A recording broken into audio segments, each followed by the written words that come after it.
everyone. This is the announcement video for week 8, end of week 7, beginning of week 8. It is Wednesday. You guys know that the college had a day off on Monday. All right. For this video, I've got 3 things. Intro, outro of the course material, as usual, exam 1 grading, and extra credit opportunities and the lack thereof. So I'll explain that in a second. Let me first start with intro, outro. So last week, you guys should have started chapter 4. Okay. Like I said, about 2 weeks ago, in terms of calculus, right? At this point, I should be able to throw the kitchen sink at you, right? And you should be able to, with a little bit of thinking, right, make heads or tails out of how to find the derivative, right? Okay. That was all chapter 2 and chapter 3, just being able to take a derivative, okay? Chapter 4 is the part of the class where we start looking at applications of that derivative, okay? The first 2 sections that you guys did were related rates and linear approximations and differentials. Related rates is, they're rates that are related. Turns out we can find the rate of one, right, using the rate of the other plus some calculus, okay? Section 4.2 is really useful for the computer science individuals in the class, that we can have a really wonky, funky function, right? But we can use the equations of tangent lines to get pretty darn good approximations to our functions, okay? That was last week. This week, you should be covering section 4344, maximas and minimums, and the mean value theorem, okay? Maximums and minimums, that's actually pretty big applications, not only in math, but in various outside fields. So it's not only confined to math. The maximum and minimums chapter, section 4.3, is really what gets used in all of the sciences, and in fact, in some economics. Turns out your derivative, the maximums and minimums, when you look at them in economics points of views, right, from business perspectives, that's where you can maximize profit. That's where you can maximize revenue. That's where you can minimize cost, right? Basically, all of that stuff, marginal cost, marginal revenues, right? That's all just the derivative applied to cost functions. That's it, okay? That's maximums and minimums, and 4.4 deals with the mean value theorem. The mean value theorem is really useful in the higher end physics and in the nitty gritty math. Like if you decide to study math for the rest of your life, right? It's really important as a foundational result for all this higher math that happens. Okay, so that's what should be coming up. If you're farther ahead than that, that's perfectly fine. You can go as fast or as slow as you want. I do want to say, in terms of grading, your quick check's already graded all the way up to 3.9. So I'm not too far behind. I'm about, in terms of quick checks, right, about 2 weeks behind. And that's perfectly fine. I do understand that this is, and I think I've said this in a previous video, right? You guys are all in an online class. You guys are in an online class because the traditional sit down, come to class, sit down, take notes is not flexible enough, right? So hence the reason why I myself don't grade directly after a due date, okay? So then, now that brings me to exam 1 grading. I haven't even started yet, okay? I have a feeling, or I have a couple of emails that have said, like, that have already asked, like, have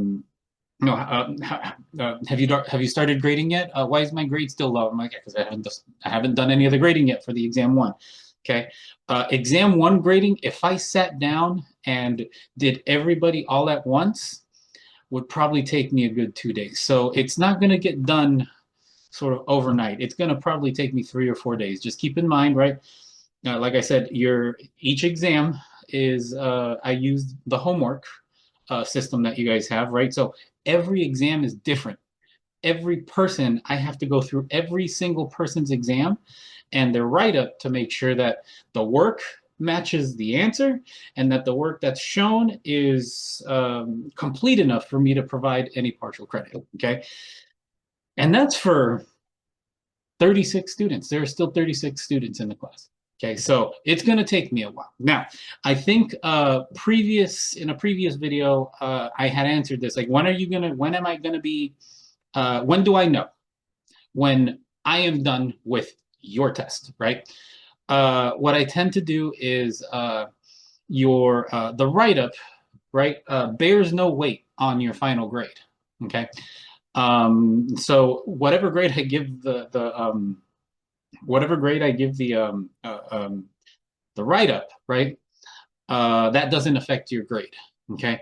So when I usually, okay, and this is the policy that I've had just so that people know that I'm done with, at least their exam. When you see a 0, that's what I do. I put a 0 in for your write-up. And that says I've looked at your write-up and I've given you partial credit already. And I should leave comments for everything. So if you got something wrong, right, I put the comment down. Okay. If you missed a negative, I put the comment down, right? And I tell you how much partial credit I am giving or I'm taking away. Okay. I have to make sure that all the work that's present for each exam is complete. It is of your own thinking, right? Okay. I got to do that. I got to do it. And then, like I said, if I sit down and do everybody all at once, it will take me about 2 days. And I'm not going to be sitting down and doing everybody's all at once. This is probably going to get spread out over a handful of days, probably, I would maybe say about a week. Okay. So yeah, just keep that in mind. Okay. I will announce at the end of the whole entire process when I'm done with exam 1. Okay. Where everybody can go in and review the comments that I left. Okay. Which brings me to extra credit opportunities. Okay. Unfortunately, I mean, this is going to sound real terse, right? I'm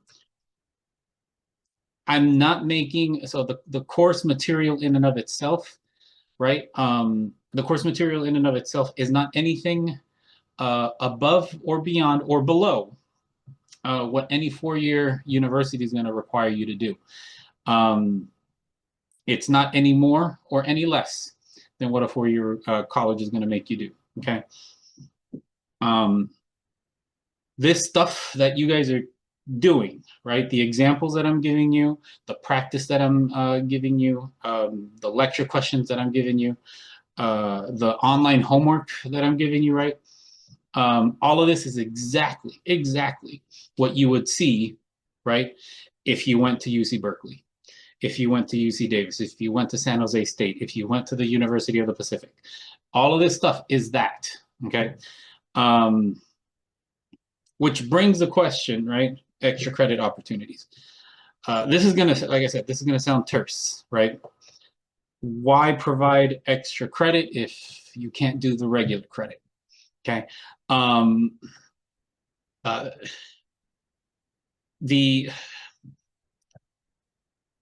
This also gives a good reason for why I don't grade exactly on the due date. If you guys saw the grade book for yourselves, there are people still in chapter 3. There's still people in chapter 3 that haven't finished 3.7 in terms of lecture questions, right? Yet they took the exam. Okay. I'm trying to keep up with everybody, right? And I know everybody in here is trying to keep up as well, right? But do just keep in mind, right, that this is an online class, right? Had you all been in person, right, I could monitor this and provide maybe opportunities to resubmit things, right? But unfortunately, I don't, right? And I've had a handful of students come in. I've been burned before where students say like, hey, can I resubmit stuff? And I'm like, yeah, you can resubmit, this and this and this and that. And they end up resubmitting the entire course. So I'm sitting there for an extra week looking at all of their material that they submitted for one student. Okay.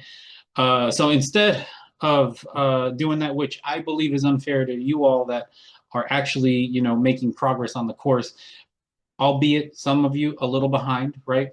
But that's it seems a little unfair, right? If you know, everybody in the class is, you know, trying to keep up with the pacing, right? But then one rando from your class turns in all of the assignments on the last day of class. That doesn't seem fair, does it? Right? Um, Hence the reason why, right? I'm available during the week. You can ask me questions during the week. I've been very good with emails. I've been answering them within 2 to 3 days, right? You can always ask me questions. I'm on Pronto now. I'm actually on Pronto a lot now. I'm in the tutoring center in the math building. Come ask me questions. Get the problem right. Get the problem right. That's the point also behind the quick checks. I don't mind if you're incorrect, but I do wish, right? This is part of being a STEM student. That yes, if you're wrong, yes, that is not good, but you go out and fix it. Okay. So yeah. Okay. And for this semester, I don't think I'm going to be doing any extra credit opportunities. There are going to be opportunities where you can improve your grade on certain things, in particular, the practice exams. Okay. I do open up the practice exams again to allow for practice for everybody in here, right? Oh yeah, just keep that in mind as well. Okay. And also keep in, you know, exams, I need to go through everybody's write-ups. More often than not, people get points from the write-ups, then get taken away. Okay. All right. That is it. I think I've got everything here as always. If there are any questions about any of the material or any questions about the course as a whole, pronto, email, I'm in the lab. Come see me. Come see me. Come see me. Okay. Besides that, I think I'm done. Happy studying.